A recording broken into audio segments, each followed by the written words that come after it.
Welcome to TV, Tennessee Valley Church. This week, we are at the amazing Kids to Love Center in Madison. God's family plan is for an ideal family. But ideal families exist only in reruns of 1950s sitcoms. No family is flawless. Now, we're not all victims, for not one of us is perfect. Some of us contributed, at least a little bit, to our family's problems. But that doesn't make family any easier. Family is hard, always has been. Consider the families of the Bible. Just about every family I can think of was a mess. Adam and Eve's son Cain killed their other son Abel. Isaac and Rebekah had sons who hated each other. Joseph's brothers sold Joseph into slavery and then told their broken-hearted father that Joseph had been mauled by an animal. Moses' family was a hot mess. King David's family, now that was a violent hot mess. Even Jesus had family problems. In John 7, we read about Jesus. His own brothers did not believe in him. Mark 3 says his family told people that Jesus was mentally unstable. And in Mark 6 are these rather sad words of Jesus. A prophet has no honor among his relatives and in his own home. If there's one thing about families that's clear in the Bible, it is this. Your family and my family are not the first imperfect families. I've spent a lot of time here stating the obvious, perhaps. Families are imperfect. Families can hurt us. Family is hard.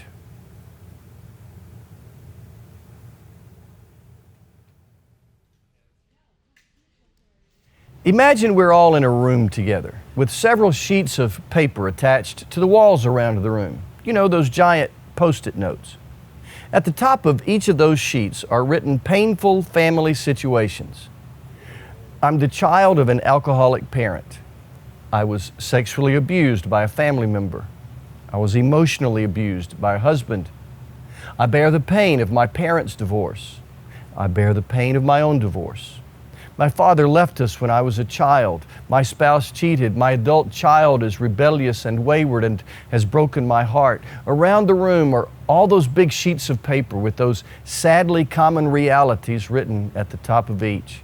Each big sheet has a Sharpie, a pen attached by a string. Then I say that if one of those sheets describes you, I want you to go and write your name on that sheet. You hesitate because you don't want folks to know about your past and your pain. And yet something inside compels you and you walk slowly toward those sheets. You walk with your head down, you're ashamed. Surely no one else bears the same hurt that you bear, you think. But then you notice that people all over the room are up and moving, writing their names on the papers. Then you reach the sheet on which your pain is listed at the top. Already there are a number of names there, and you recognize some of them. You think to yourself, him, he's my teacher. Her, she's my doctor. Him, he's my minister. I never knew. My point is this, you are not alone. Everyone watching this and everyone presenting this would admit to messiness, to imperfection, to frustration within our families. For some, the pain of family is frustrating and disappointing. For others, the pain of family is deep, devastating, overwhelming. After some music and an interview with Lee Marshall of Kids to Love, I'll be back to talk about what we can do about our family pain.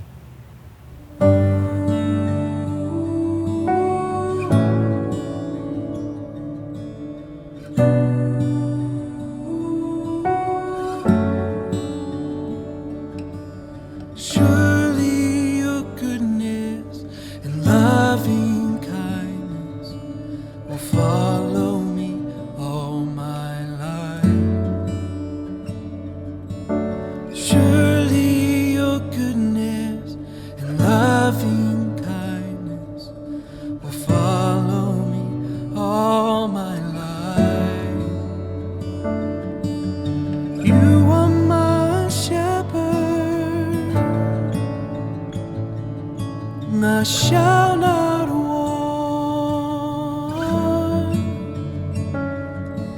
When you are my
forsake me.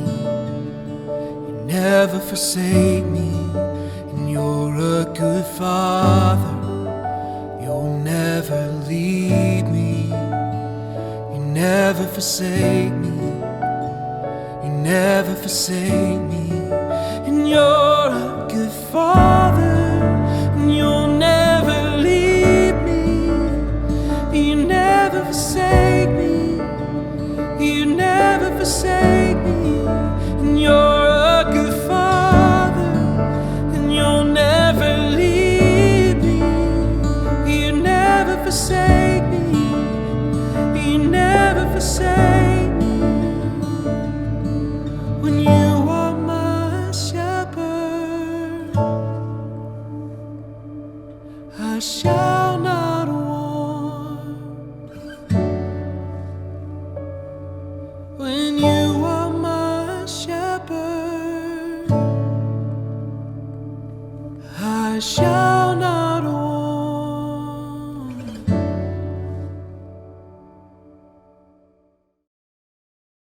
Kids to Love has been supporting children in foster care for almost 20 years. Lee Marshall is the founder and CEO. Can you believe it's been almost 20 years? No, I mean, I feel like we just started yesterday in our garage. We are at more than 307,000 children in foster care that we've been able to have a direct impact on their lives in this time.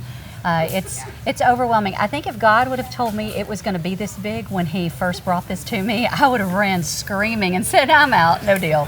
But that's what I love about when God calls you to do something. Not only does He call you to do it, but He equips you to do it. And as you can see with, so many hands and everything that we get to do and outreach and directly serving our kids, it's such a God thing, and it's so much bigger than us. Today, the activity going on behind us, you're doing school supplies for children across Alabama, parts of Tennessee and Mississippi this year. So important for kids, foster kids, to have school supplies and be ready to go back to school. The number one reason kids come into foster care is poverty.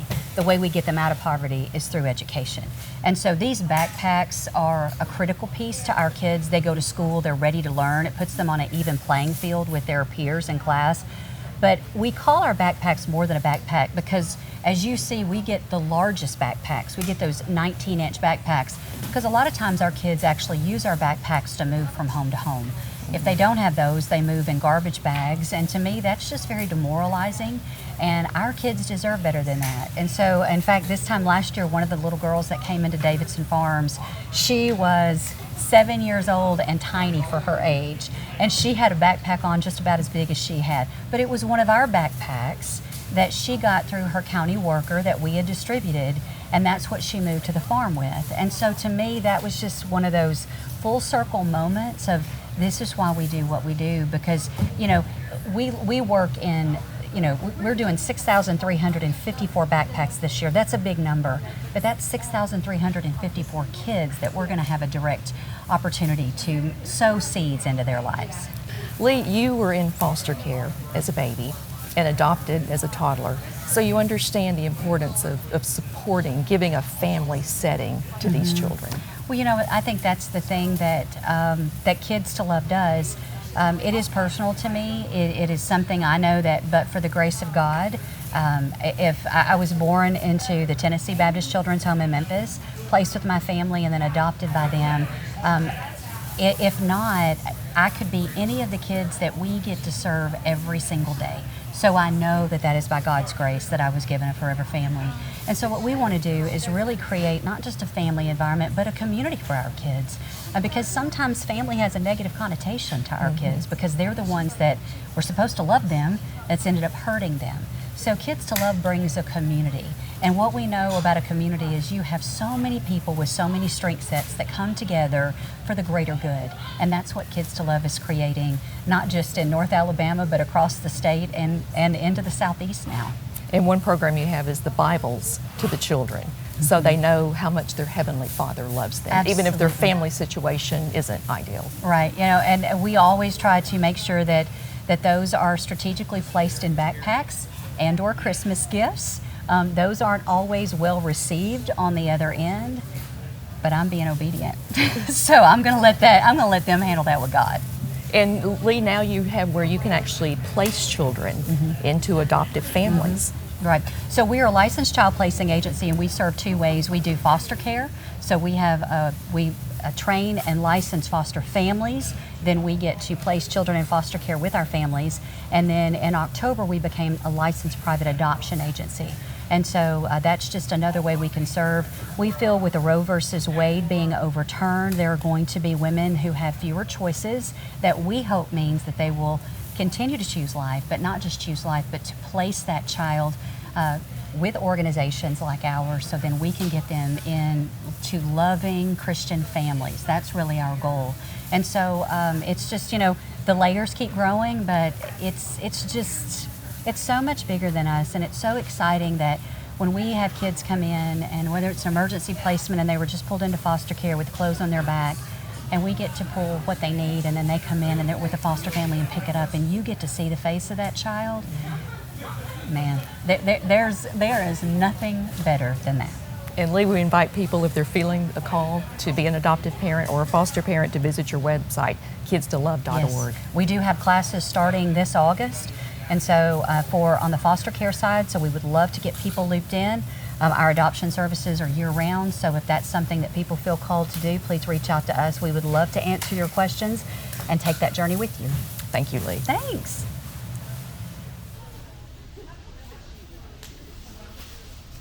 A few minutes ago, I made the point, a point that's easy to make, that family is hard. Some of you probably were thinking, great job, Captain Obvious. But what do we do about the pain of family? What can we do about it? Is there hope? Is there any comfort? I believe there's both hope and comfort. First, consider adoption and fostering. Your home, though imperfect, might be able to provide a wonderful family experience for some child needing to be adopted or needing a foster home. Today, Lisa interviewed Lee Marshall of Kids to Love, a tremendous ministry to kids. Lee was herself a foster child and understands the value of a healthy foster family. Now, I don't want to overly romanticize fostering or adoption. Our son and his family are foster parents. Their first foster child was just reunited with his mother just a couple of weeks ago. And their experience wasn't always a picnic. Adoption and fostering are often not easy, but those whom God calls, He equips. Next, make amends where you should, extend grace where you can. Some of our family problems we brought on ourselves. If so, let's make amends. A few months ago, when we were talking about the 12 steps, we remembered that making amends is saying, I'm terribly sorry for how I hurt you. How can I make it right? Some of our family wounds are self-inflicted. Some of us have alienated family members or hurt family members by our own behavior. Let's make amends where we should, and let's extend grace where we can. A.J. Swoboda had been estranged from his dad for some time. His dad had left him and his mom when A.J. was young and needed him, and A.J. was still angry. But when A.J.'s grandfather, his dad's dad, passed away, A.J. went to the funeral home. A.J. stood in the back of the room at the funeral home and watched as his dad grieved over the casket. A.J.'s father held his own father's lifeless hand and told him he loved him. Over and over, A.J.'s dad wept as he said goodbye to his own father. At that moment, A.J.'s heart softened. God wanted me to see that, A.J. said, not to enjoy his father's pain, but to see him as a person, not just an absentee father. A.J. wrote, I went to my father and I hugged him. I told him I loved him. And then I knew I could love my dad for who he was and stop judging him for who he wasn't. Those people who've hurt you, they have their own hurts. Some of them are acting out of their own pain, and some of them had bad examples of family. Now, that doesn't excuse their bad behavior, but it does at least humanize them. So maybe we can choose to love our imperfect family members for who they are and stop judging them for who they aren't. Extend grace, be gracious when you can. Next, practice wowza. From Laurie Beth Jones, I learned the wowza concept, W-O-W-S-E, with or without someone else.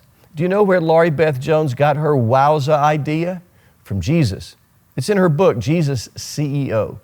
She noted that Jesus was faithful to his mission whether or not he had the approval and confidence of others, including his family. Some of you know what it's like to ache for but not receive the approval and confidence of your family. Some of you might be starving for a word of encouragement from a parent or spouse or another family member. Well, you might have to be like Jesus and follow the promptings of God's Spirit deep within you without the support of your family. You might have to practice wowza with or without someone else. Next, flee abusive behavior. Once I had a conversation with a young woman who had escaped an abusive, tumultuous, unhealthy relationship. She said of those who had been so hurtful, "I love them and I forgive them. I just don't go around them." That's a good philosophy for family who can't seem not to hurt you. And as I said last week to the women watching, you do not have to submit yourself to abusive behavior. You are a lovely creation of God who deserves to be respected, not belittled.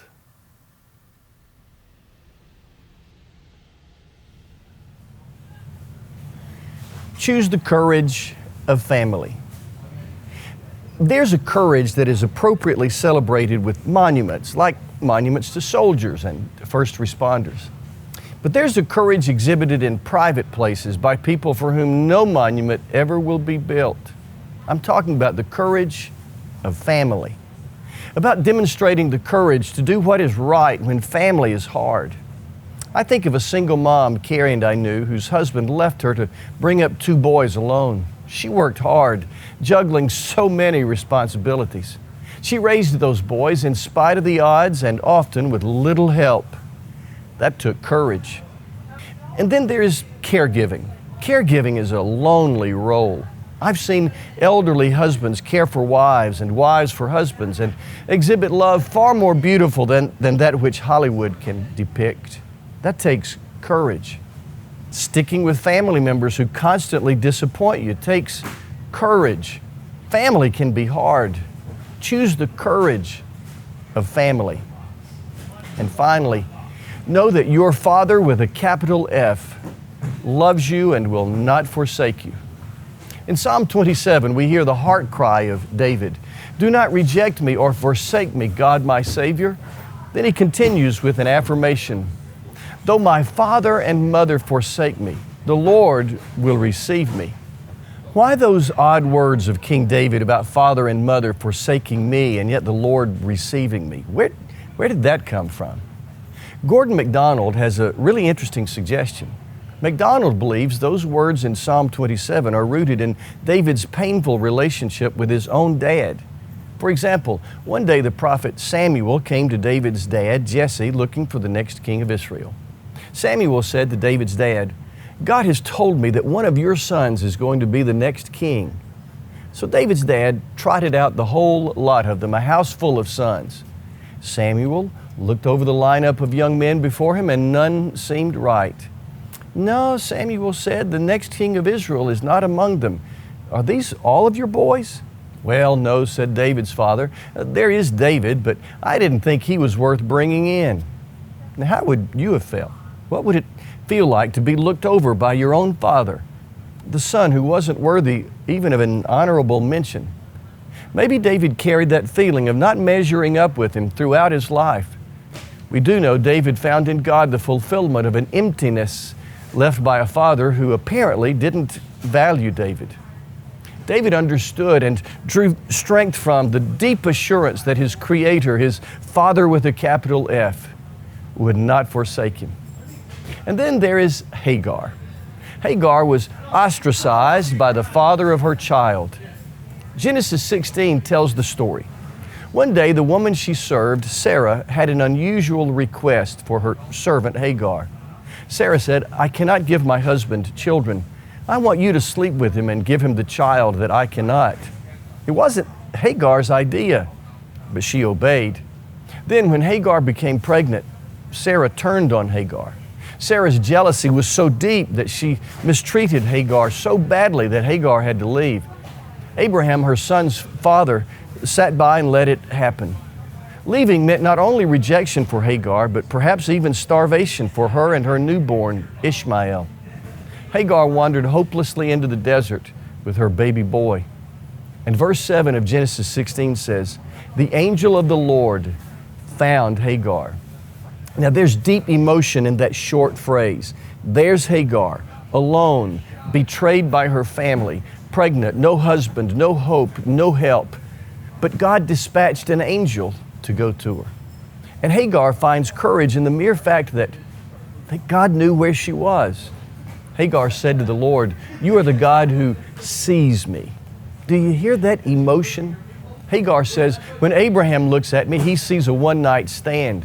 When Sarah sees me, she sees a trashy servant girl. But you, God, see me. She named the spot. Hagar named the spring Beer Lahai Roy, which means well of the living one who sees me. Hagar's family had hurt her, ostracized her, didn't care where she was, didn't know where she was. But God knew, and He saw her, not the stigmatized version of her, not the scandalous picture Sarah would have painted of her. God saw her. If Hagar and David were to sit with you over a cup of coffee, they would say, your family might hurt you badly, but your Creator, your Father with a capital F, will never forsake you. So, choose hope. You're going to be okay, regardless of the pain your family might have caused you. Your Creator and God loves you with a love that will not let you go.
Jesus says, blessed are those who mourn. Blessed are the peacemakers. Blessed are the meek. Blessed are the pure in heart.